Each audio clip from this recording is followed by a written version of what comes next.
go live on YouTube. All right. I think we're here now.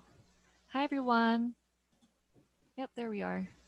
Awesome. Yeah, if you can see and hear me okay, please write in the chat, llama, or say hi to us here in the chat if you can hear me, see me, if you can see Taylor over here, okay. Um, yeah, let me just look at the chat because it sometimes gets a little slow to load. Cool. Yeah, I'm checking the chat right now. We got people from Buenos Aires and France and Ontario. That's Yeah, crazy, man. right? Yeah, feel free to write in the chat that you are seeing us. Okay, I just put something in there so that you know I'm a live person.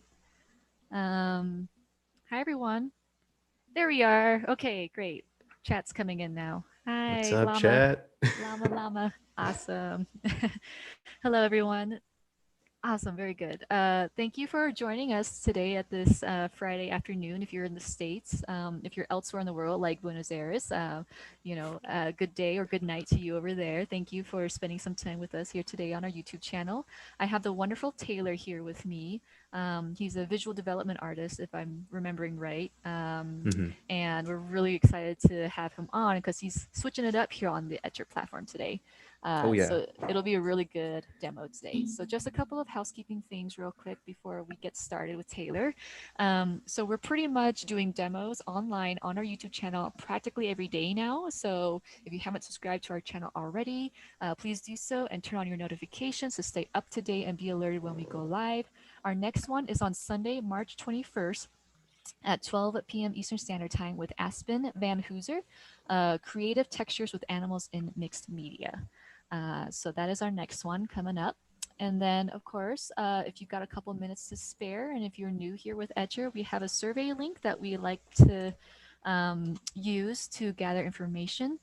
So if you got a couple of minutes to fill out that survey, maybe after the demo's over, this will just allow me and Taylor to know what we're doing okay, how we can improve in the future on our demos, or what you would like to see on the Etchr platform.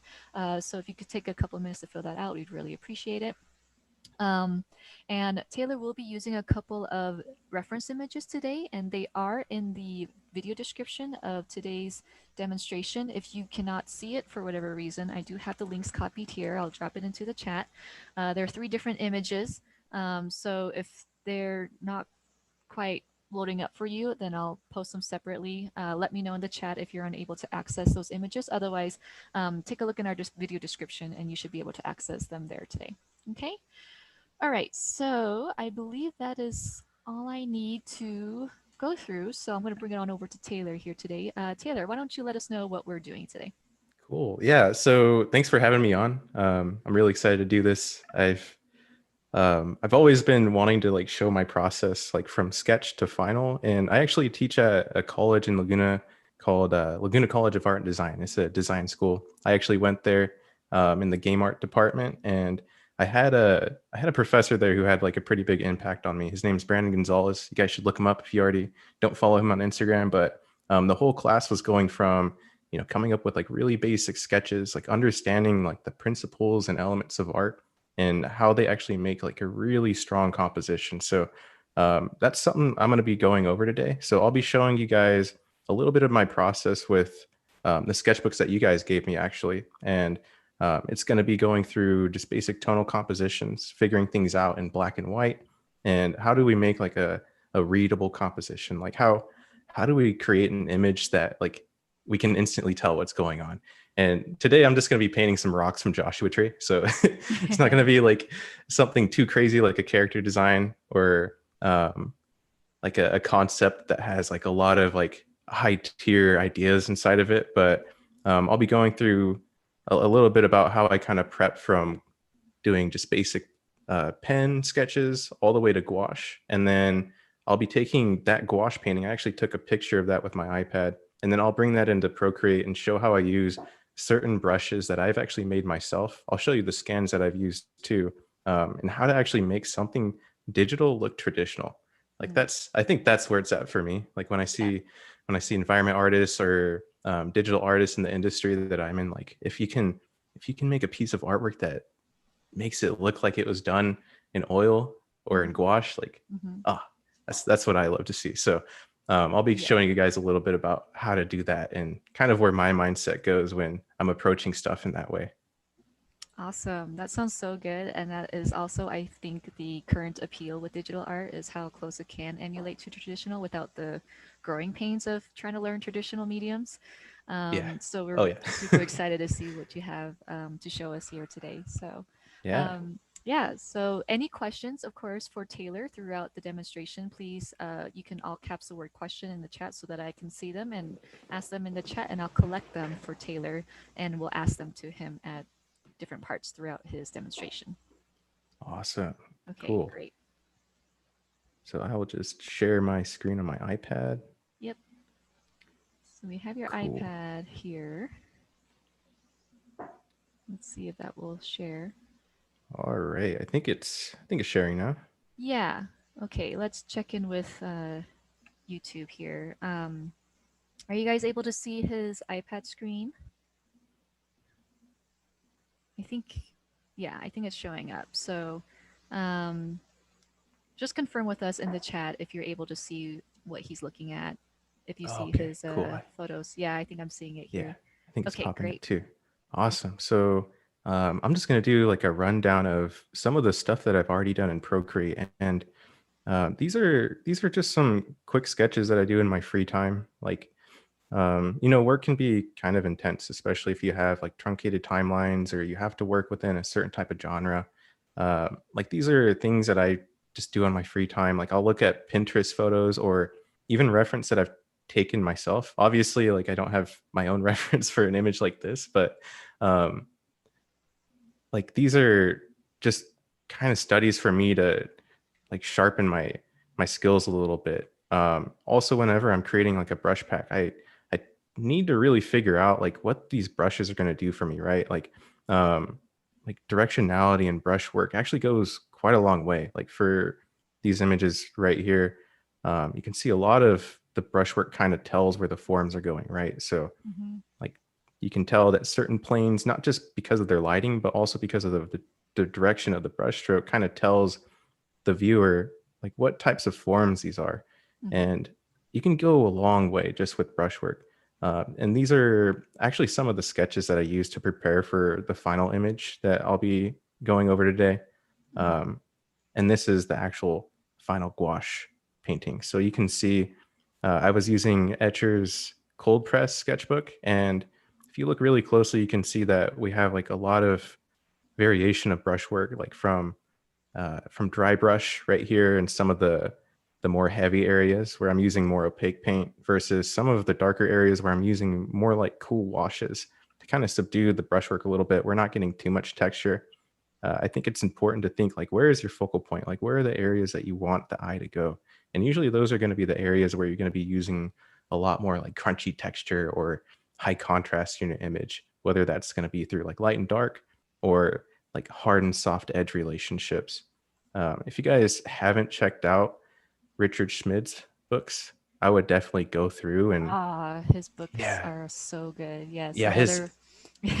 I would yeah. vouch for Richard Schmidt as well. He's an incredible painter, a very Mm-hmm. quintessential oil painter who also paints in gouache and does, drawings and stuff too. But yeah, um, how is Richard Schmidt inspired or like influenced your work in this case then, since you brought him up? Yeah, well, just his writing on painting alone, it's like it's super poetic. Like just the way he talks about painting, kind of it makes you love the craft of it a lot more. And I grew up painting traditionally, right? So like I grew up using like watercolors and like pens, pencils, and then I got into oil paints. And like his book breaks down a lot of like the really tough questions in painting. Like how do I set up my palette? How do I think about like soft and hard edges and where do I put them and how do I create emphasis in my paintings? Because if you look at his work, he's got like a really good sense of abstraction, Mm-hmm. like using abstract qualities to make his paintings that much better. But then like you'll see in the focal points of his paintings, like it'll be refined to a point where you really know what's going on. But I like to kind of compare painting to music, right? Like you want variation, you want ebbs and flows. You don't want things to be monotonous. And that's like one thing I think Richard Schmidt can kind of show you is Yeah. like variation and musicality, rhythm, like all these things really play a big role in painting. And like, that's just like one slice of painting, right? It's just um like the craft of it, but like there's some more stuff that goes into it, like story and design. But you can use those fundamentals of traditional painting or observational drawing to reinforce your work and make it that much stronger. Because at the end of the day, what we're doing is we're just communicating ideas visually.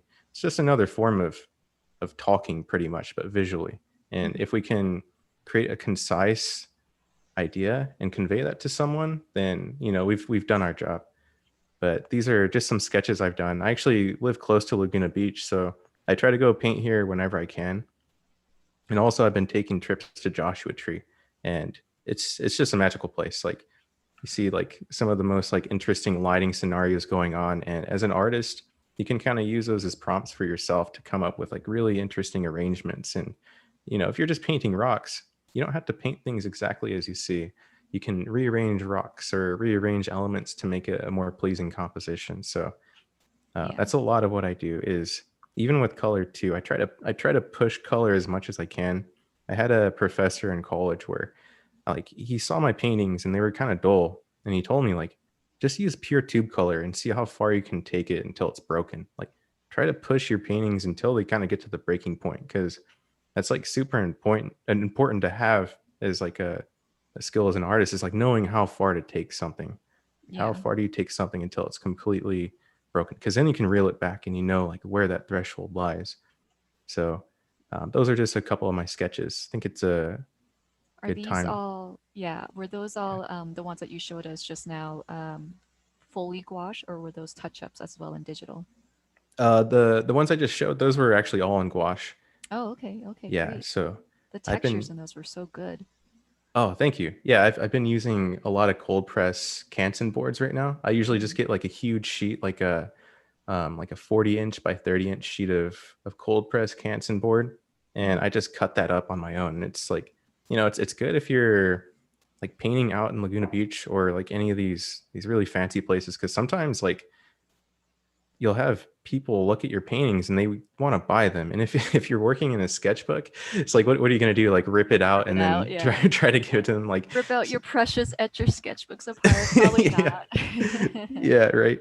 Yeah, So that's the one thing I've been doing, is just having these panels that I can just right. They're quick sell. and Or easy. Yeah, for the most part I just give them away as gifts. They're like really good items to just give away to people, like whenever someone has a birthday, or um you see someone that you haven't seen in a while. It's just a little nice memento to leave behind.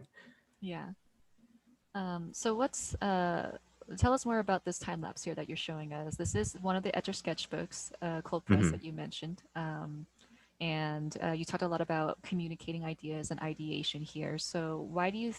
think, I guess, in a sketchbook, right, that is important to work out? And I guess the nature of a sketchbook and what that means to like an artist, whether you're a professional or a hobbyist. Right, yeah. So sketchbooks are, I think, they're like really important tools to have as an artist. Especially making art for yourself, going through the motions and finding different variations for things that could exist. That's mainly what I use sketchbooks for, is kind of hashing out ideas and figuring out like what composition might work, what arrangement of values might work in the final painting. Because if you just start with your initial sketch for a painting, it might be the one. It might be the right sketch that you need, but you never know what could have possibly been, right?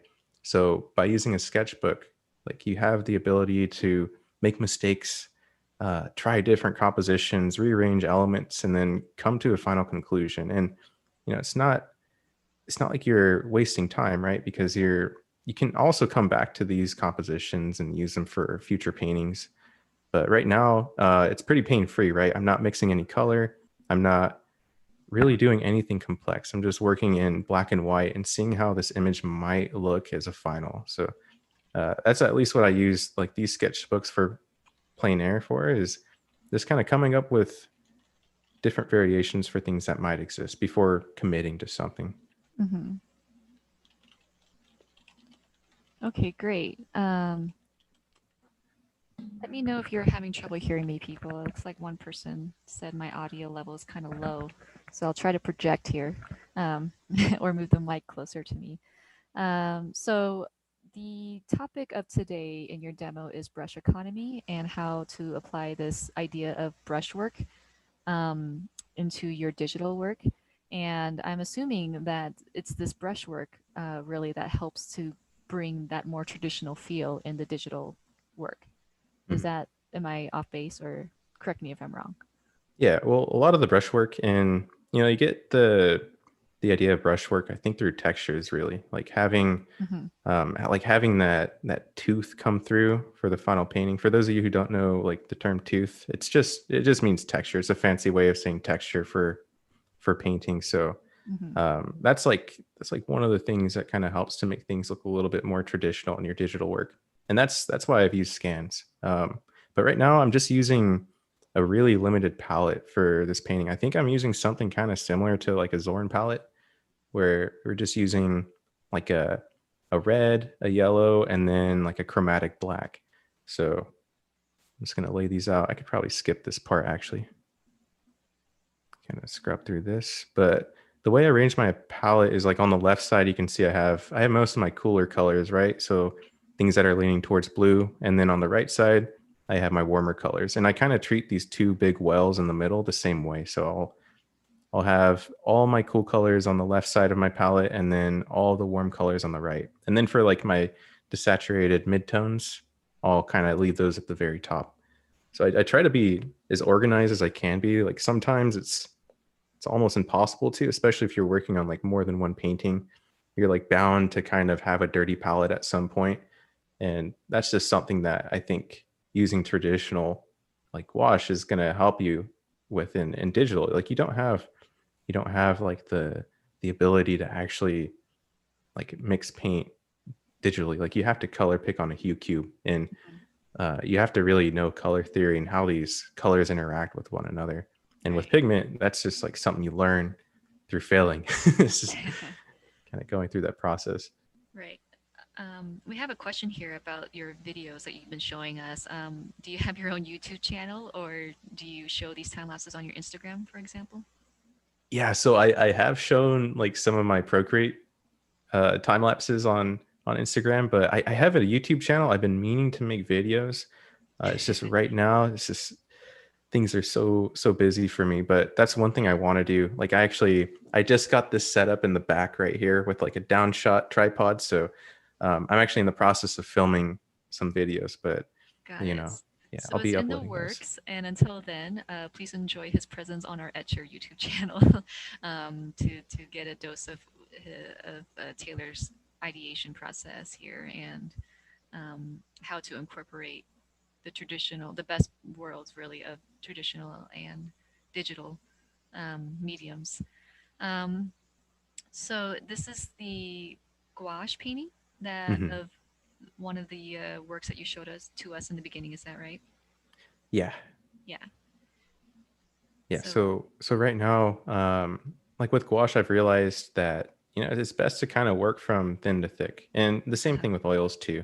You don't want to really stack up your paint too much, because if you try to mix in afterwards, you're going to start to pick up the paint underneath, and that's just going to be like something you really don't want to deal with. Like right. making muddy colors, it's like something that can happen.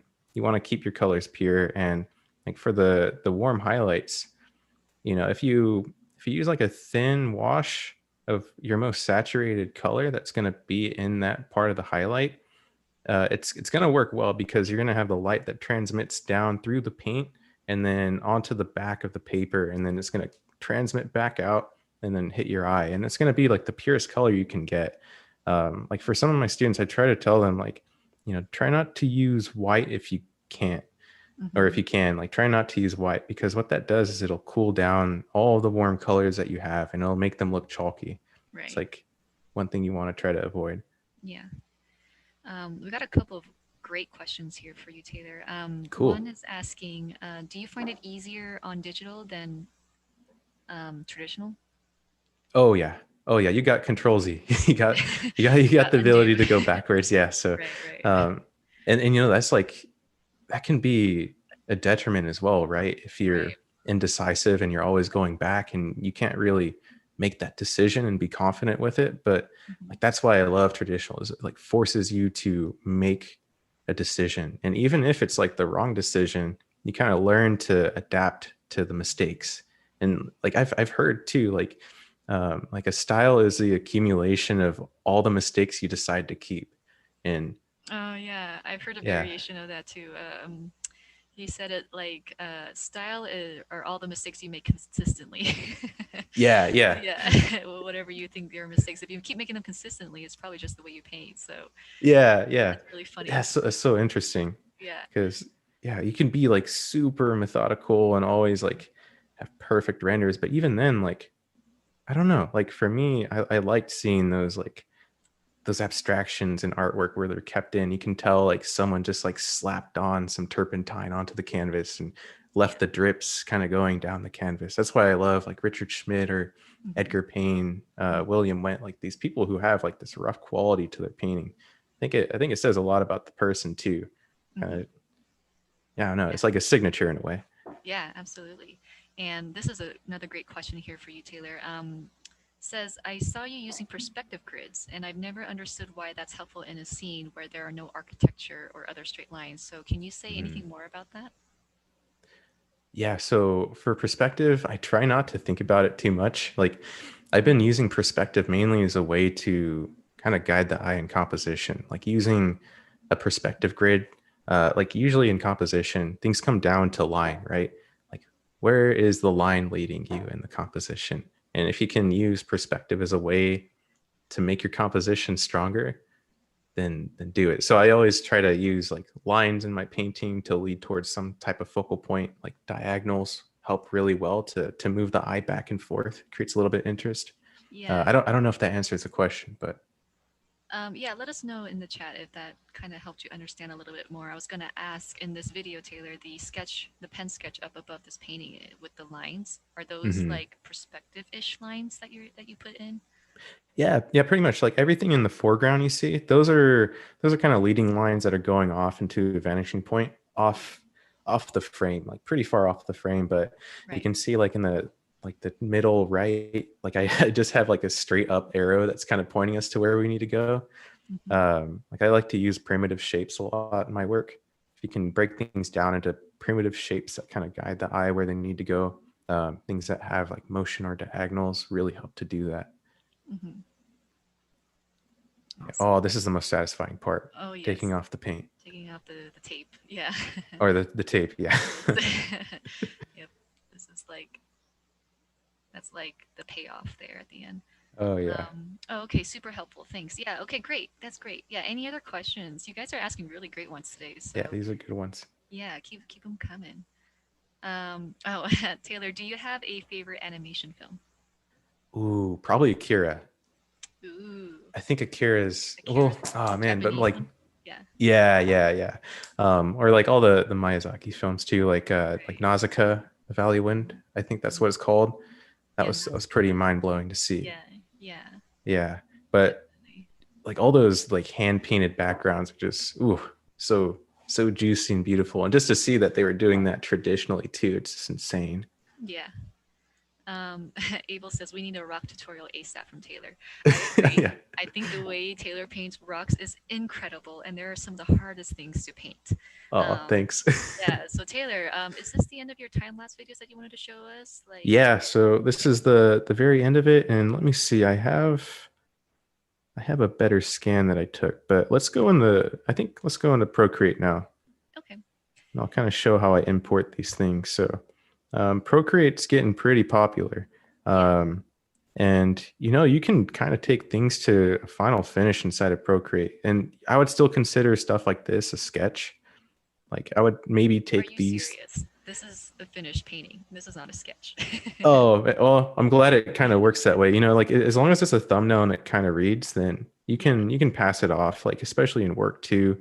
Yeah. like for what I've been doing, a lot of it's just like really rough designs, kind of showing like a mood or an atmosphere of a certain type of place. So if you can get that in a thumbnail, then you're pretty much there. But like for this, I would probably take it into Photoshop and then add some like photo textures on top of it, just to make sure that some of these areas right here, they kind of get really abstract if you're going to zoom in. So, that might be a place where I'd spend a little bit more time and love to refine those spots. But Yeah. let's see here. So I'm just going to create a new canvas, and I think Okay. we can import right from here. All right. And while you're doing that, we got a flood of questions here that just came in. One person asked, how expensive does it get to keep buying paints? Do you go for expensive brands or Hmm. cheaper brands?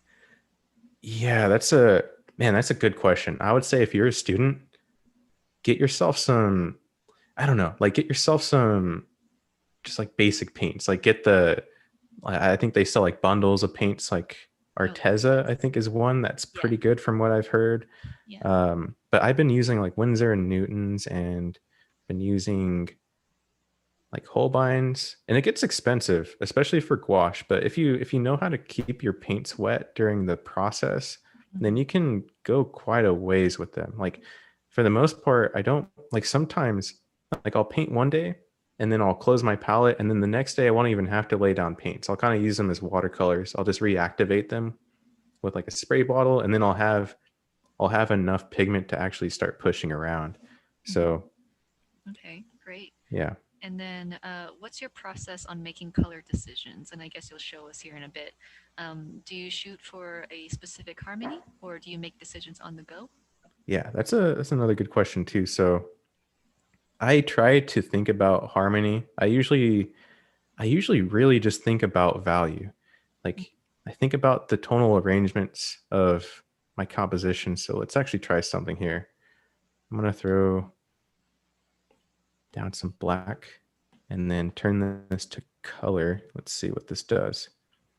So, if my painting works from just black and white, then it's probably gonna work in color. So you can honestly throw down any color you want onto this painting and it's still going to read. Like the temperatures between the lights and the shadows might not be correct if you're just randomly throwing color on top of it. But if you have like some sort of idea of like what types of colors you're using, like what type of palette are you using? Are you using like a Zorn palette? Are you using something that's more analogous where we're working with just like warm colors going into like maybe some desaturated colors? Like having a plan at the very beginning kind of helps. But where I've been exploring, like in my own paintings, I've been just trying to just throw in as much color as I can, and like I said in the very beginning, kind of break the painting down to where it's like it's broken, and then bring it back in, see where that goes. Great. And then one more question here, so that before we let you work on your Procreate, Allison asks, do you ever use watercolor and gouache and or ink? Uh, yeah, I treat gouache kind of like watercolor, honestly. Mhm. I haven't really used like a combination of both like ink and watercolor at the same time. I do really appreciate some of those artists who can do that. I know there's this one artist I was a huge fan of. I still love his work. His name's like Sergio Topi, I think, but he's definitely one to look at if you're trying to see someone who's just like a badass at just painting in ink, or using ink as a medium. Yeah, let's see Awesome. here. All right. So we are about the half hour mark, everybody. Thanks for hanging in there with us so far. If you're still with us, um, just a little bit of notes here before I bring it over to Taylor again. We do have um, workshops now that we are offering to companies and schools. So if anyone is interested, just email us at studio@etchrlab.com. And if you like our products, tell your local stores about us. Make sure you whitelist our email studio@etchrlab.com to ensure you receive the info about the workshops, reminders for live demos, and such and so forth. And then lastly, I've been posting the links to Taylor's mini workshop in the chat, and it is scheduled for April 9th, and he will continue to go into depth about what we've been talking about today. So brush work and how to incorporate them using both traditional and digital processes. And we're really excited to have him go into more detail about that. So please sign up if you haven't already and get more of Taylor's insight on his amazing work process here. So, Sweet. okay, thank you. Yeah, great comments so far. Sergo Tapi, yes, yes. Thank you, Pierre Louis or Luis. Yeah. Yeah, that's great. Um, all right, so Taylor, now that we brought this sketch that you did with gouache into Procreate, what made you decide to continue to add to it digitally? Like, do you get as far as you can with gouache and then you do those final touches in digital?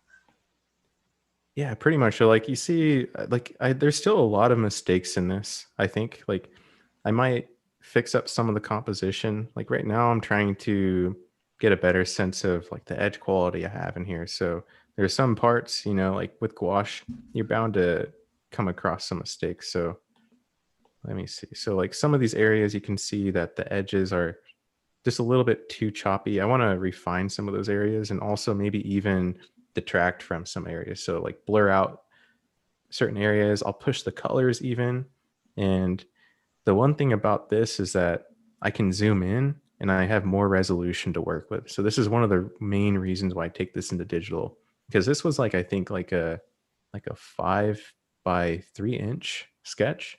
So now I have my iPad, and if I took this into Photoshop, I have the entire monitor that I can start painting on top of. Awesome.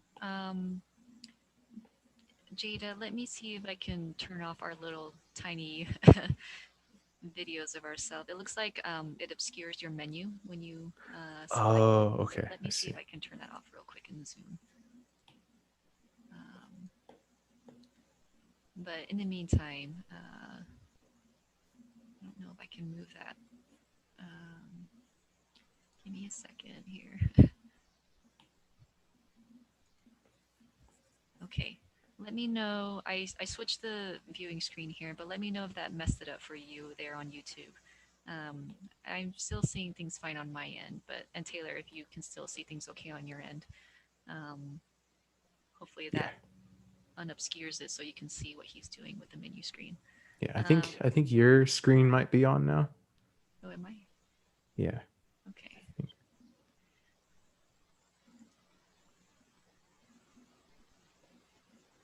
Okay. So where are we at here with the digital? Yeah. So right now I'm using one of the smudge brushes in here, and I'm using my brush pack right now with like a really dirty brush that has like really crunchy texture in it. So I'm not like really making smooth edges, but I'm breaking up the edges a little bit. You can see like where the light on some of these areas, like in here, transitions into the shadow. I want to make sure that this is like kind of a smoother transition where that light kind of falls over that form. So I'll come back in here and break down some of these areas just a little bit for myself. Like in here, I think even some of these shadows go a little bit too dark too. I might add more color back in these areas.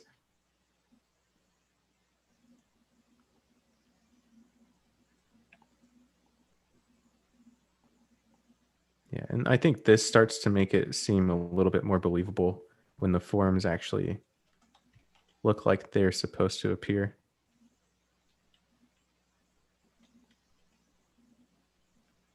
Yeah, and even like some of these weird artifacts where I have like the pencil sketch underneath, I can start to eliminate that. So right now too, even with the smudge brush, what I'm doing is I'm creating like a sense of directionality, like the strokes that I'm using. So I want the focus to be like in this main area. Don't really want them to be over here. Last thing I want is for the eye to kind of get caught up in these areas and not really see what's going on over here.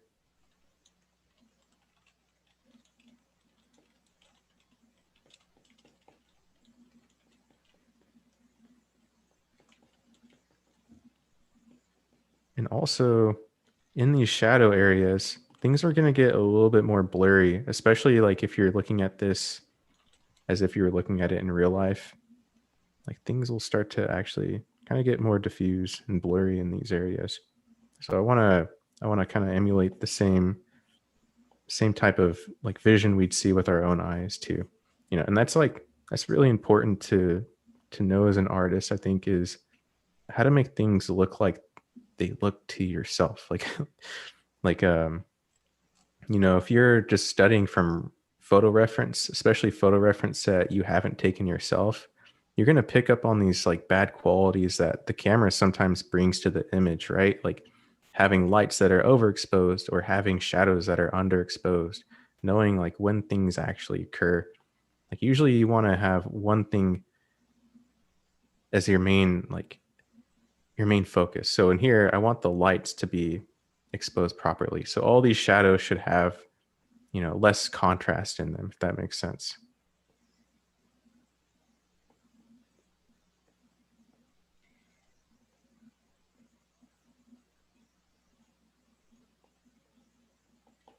Also, one thing I might want to do too is this is getting really gray in here in these shadow areas. So I'll just go in here and make a color layer.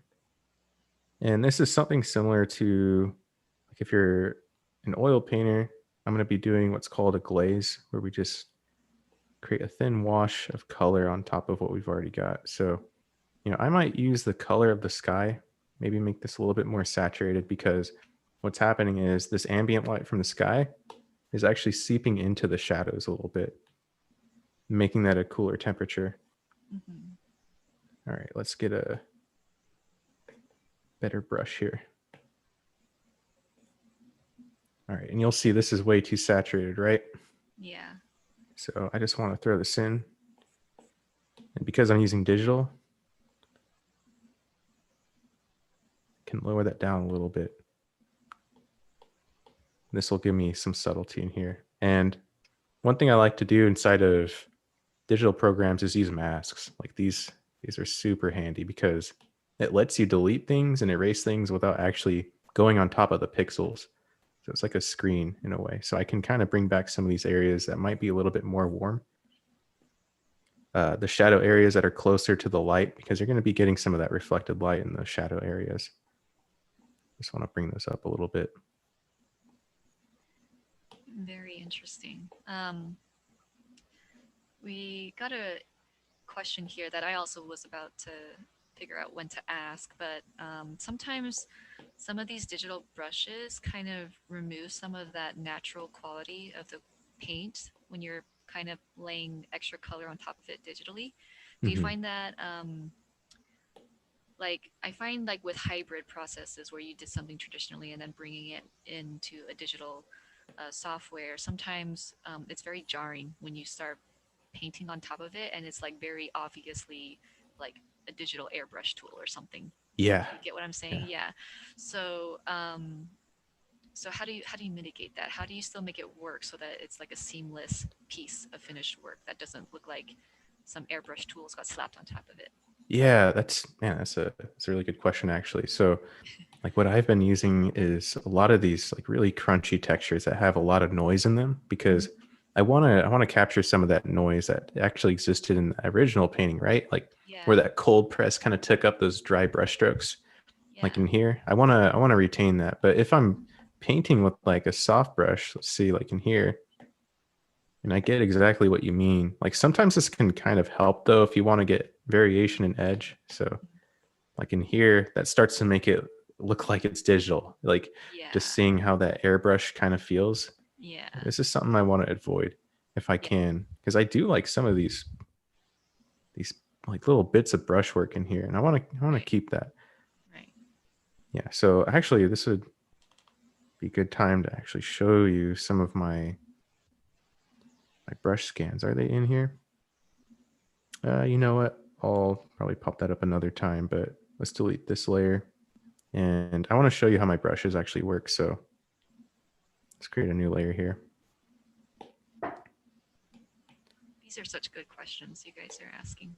Yeah, these are really good. And yeah, so like a lot of my brushes, I'm using like the flow of the actual brush to create those forms or to direct the eye in certain areas. Like you can see there's a lot of They're very chunky in texture. Yeah, yeah, it's got this like this really noisy quality to it. Hmm. And that's what makes painting fun for me, at least now, is like the battle between like soft and hard edges, noise and rest. Like these combinations of contrasting elements, I think, make painting a lot more interesting. Not just for the viewer, but for you as an artist, kind of coming up with Right. the painting itself. Yeah. And Laura here just made a comment too that sometimes digital touching kind of takes away the essence of the original painting. Um, Hmm. and I'm like, yeah, sometimes that does happen if you like, say for example, maybe if you overdo it. I don't know if you would agree with that, Taylor. So I guess, how would you know if when enough digital retouching is enough, or when you go too far?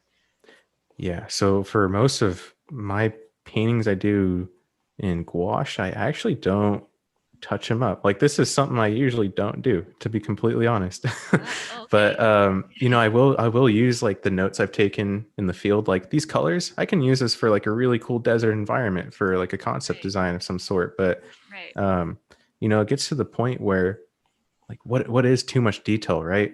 Mm-hmm. That's like a hard question to answer because that's a little bit subjective, like as long as your focal point reads and the audience knows where to go, like where the eye is supposed to go, Right. then your painting's finished. That's how I feel about it. Yeah. um, but for traditional work like this, I would just take it into Photoshop and maybe play around with some of the colors and the levels and make it a little bit more exposed in some areas, or Right. make Maybe. it brighter, because Yeah. your Yeah. scans come pretty flat even if Hmm. you're using an iPhone. So Right. These are great questions here. And cool. So on that note, Lara also asked, once you're finished with your Procreate painting, how do you print it? Specifically, what type of paper? Is it on archival paper? Longevity of digital versus gouache paint? oh Bit of a yeah. loaded question, Laura. Yeah, you know what? I've never actually done that. I've never thought of like printing my digital like Mm, paintings that I've touched up actually. Um, yeah, that's something I might actually look into. yeah. And I imagine, Taylor, on that note, that you've done digital work like from the beginning, like from scratch, like start to finish. Oh Um, yeah. Yeah. and if it ever occurred to you to even make those as an option for like art prints or something for you. Yeah, yeah, I've been wanting to, but a lot of a lot of my like digital sketches that I've been posting online are like really low resolution. So Mm-hmm. I mean, if you get like a 30 by 40-inch canvas that's printed, you're gonna see like all the pixels and like all the imperfections. Those would probably work best as like a postcard. Maybe that's something I might do actually, just do like postcard prints, Hmm. really small prints. Do you not consider the resolution in your digital file like 300, you know, DPI or anything like that, so that it can be printed on a higher, bigger piece Yeah, of paper? well, now I will. That's for sure. But it's interesting because I'll work like really small for my digital stuff. Like sometimes I'll even work this small. Oh, wow. And yeah, and I'll use like low resolution so I'm not chugging my computer and running into like a lot of like sometimes you'll see like if you use like a canvas size of like 8,000 pixels and you got tons of layers, it'll get slow. And I want to work fast, right? Like I Right. want to use like big brush strokes to kind of get things in just blocked out. But once I go a little bit more like high resolution, if I'm using photo textures, I'll definitely need to up the resolution for that. But if you do that, still those little bits of pixel, like even here, I'm using like somewhat high of a resolution, but still it's kind of crunchy. And you need to go back into those areas and paint them up again. And it's a process for sure. Awesome. Very good. Um, we got a question here about your mini workshop. We noticed that you included your brush pack, which are the brushes that he's demonstrating here, that Taylor is showing us here today. Um, so for your mini workshop, could participants use their own brushes, or would you recommend that they buy your brush pack to participate in your mini workshop? Oh, definitely. Yeah, if you have your own brushes that you're comfortable using, Hmm. by all means use those. But it would be cool to see like what types of results you get with these really crunchy brushes that I'm using right now. Right. But yeah, I would recommend, like, if you're using your own brush pack, try to lean towards the brushes that are going to give you a lot of noise, because you can create sharper edges like I'm doing right now. I'm using this selection tool, so I'm carving out. Let me get back here. Like carving out some of these shapes that I want to be sharp. Like you can see here, if I go down a little bit more, I'm still using like a really abstract brush, and here it's even more crunchy. But as I get to that edge right there, it's going to be sharp no matter what. So knowing how to use variations of like sharp and soft is going to make your work that much easier to do. Because if I'm just painting this in like that and trying to get a sharp edge over on this side of the rock, then it's going to be kind of hard. So, you're using digital, so use the tools to your advantage. Right. Isolate spots that you want to work on, make it a little bit easier for yourself if you're. Yeah, exactly. Mm-hmm. You can see I'm kind of jumping around the canvas back and forth. And this is something I would recommend too. Like, try not to get like super laser focused on one area, because, it might look cool, but then you'll zoom out and you're going to have problem areas throughout the composition. So making sure that you're going back and forth between different areas and building up the painting as a whole, I think is pretty important. And, sometimes I just get caught up rendering something because it's just fun. It's just fun to paint certain forms. Sometimes you'll just get caught up focusing on one thing a little bit too much, but zooming out helps a lot.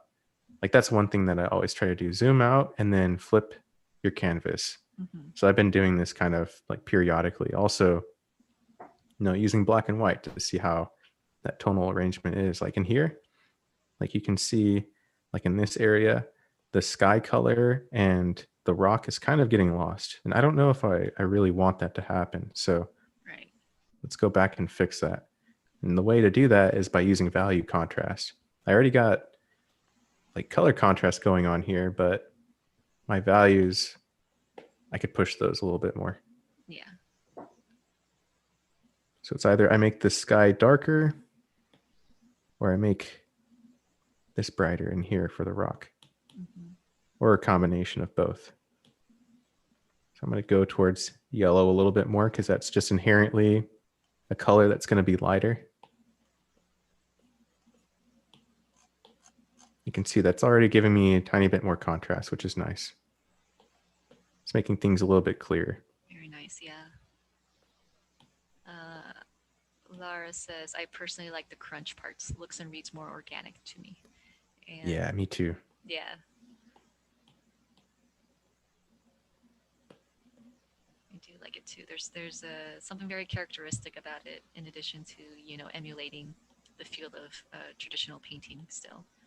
Mm-hmm.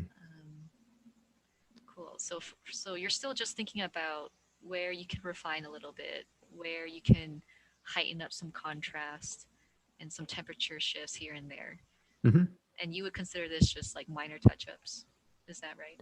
Yeah, this is just kind of preparing myself to like put characters in the scene, or add photo textures on top, because I want to get like the big strokes in first, like all the general problems I want to solve. So like contrast, colors, values, all those things I'm trying to think about right now. So actually, I wouldn't really recommend this if you're trying to work non-destructively, but what I'll do is I'll collapse all these layers together. But before I do that, let's actually see what I've done so far. So let's just turn off all these layers.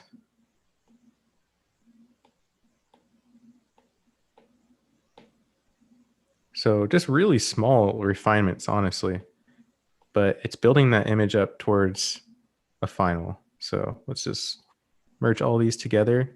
And I think we can maybe play around with some other things inside of Procreate. So they got like all these filters in here, which are really nice. So let's do like a color balance on the layer and make this a little bit more warm. So we're going to increase the reds and the yellows in this image. And like I've been using before, we can do a mask because I still want the sky to maybe be a little bit of a cooler color. And I'll actually go in here and use like a soft brush. And I'll bring back some of these cools in the sky, some of these cools in the shadows. And that just makes my painting sing a little bit more. Kind of makes these warms look a little bit nicer. And now the foreground's kind of getting lost. You can see like all the perspectives getting a little bit wonky. So I'll probably go back in there and fix that.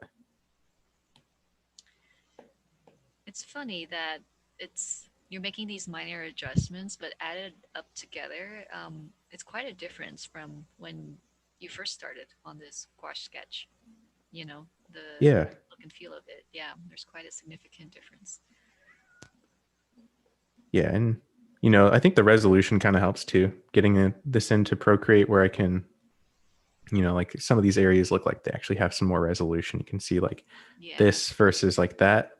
yeah, It's kind of what's nice about using digital is you can make it a little bit more clear.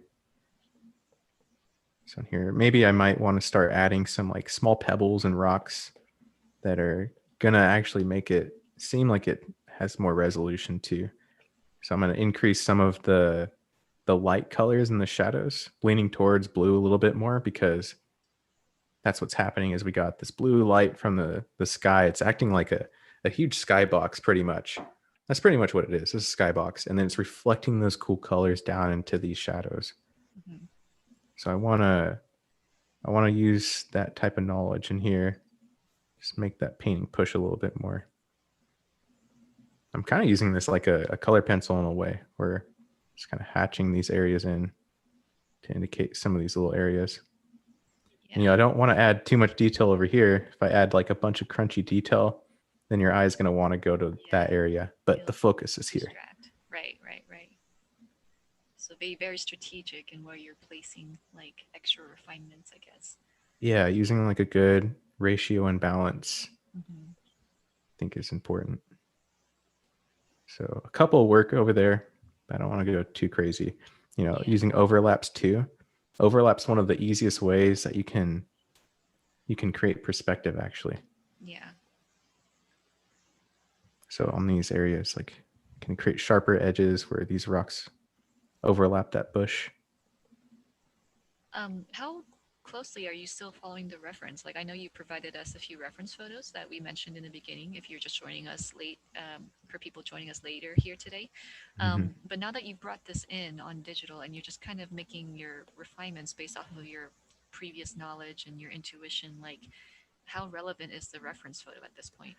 So I'm actually not using my reference at all. I'm kind of just going from my visual vocabulary, I guess, just Mm-hmm. from what I've actually perceived in that scene. Like that's one thing I always like to do at some point in my painting is just like go upon my imagination and try to put myself in the scene Mm-hmm. and bring those emotions that I had when I saw this like beautiful sunset, like trying to think about those warms that I saw or the cools and the shadows and like um, just playing upon what I actually saw. I think it's important to have some reference, even like if you've got like some of your favorite artists as inspiration for reference. Like that's a good tool to have because then you're going to be picking up on some of their qualities in painting. And it's going to make your work look a little bit more like theirs. Right. You can pick up upon some of those little hints that they've given us through their paintings. And at the end of the day, we're just standing on the shoulders of giants. Like Right. it's really, really what it is. We're not. It's hard to kind of invent something completely new. I Yeah. think it's important to look at the past and see what's already worked. Like we're just Right. building on the We don't need history to of the past. reinvent the wheel, as they say. Like, it's too much work to reinvent the wheel. Oh yeah, yeah, Yeah. yeah. Yeah. And a person made another comment that we did talk about, that your style just tends to be all your influences kind of mushed together, or all the mistakes that you consistently make, mushing them all Exactly. together, right? So along the same lines, yeah, that like, you don't have to also be beholden by an actual photo that you took as your reference. You can also look at Hmm. artists that you really admire. Yeah, Yeah. definitely. Like Mhm. if you guys don't do it, like do master studies. Yeah. Like that's one of the best ways to improve. Really Yeah. is. do master's studies and like figure out like what are the types of things that you can kind of repeat. Like, are they using certain type of like tonal arrangements, or are they using certain types of values or subject matter? Like Mm-hmm. these types of things you can start to use in your own work. Mm-hmm. And I think it's important too to not just look at one person, because then you're just going to be a copy of that Right. artist. Like I remember I had this one like stage in my development as an artist where I would just look at Frazetta's artwork. Like Yeah. just, yeah, Frank Frazetta was like, he's still one of my favorite artists. I love his stuff. Like it's just so evocative and it's like really strong. Yeah. But, like broadening your interests and looking at other artwork is going to help you to create that remix of like who you are, like your amalgamation of tastes, right? It comes together as who you are in the end.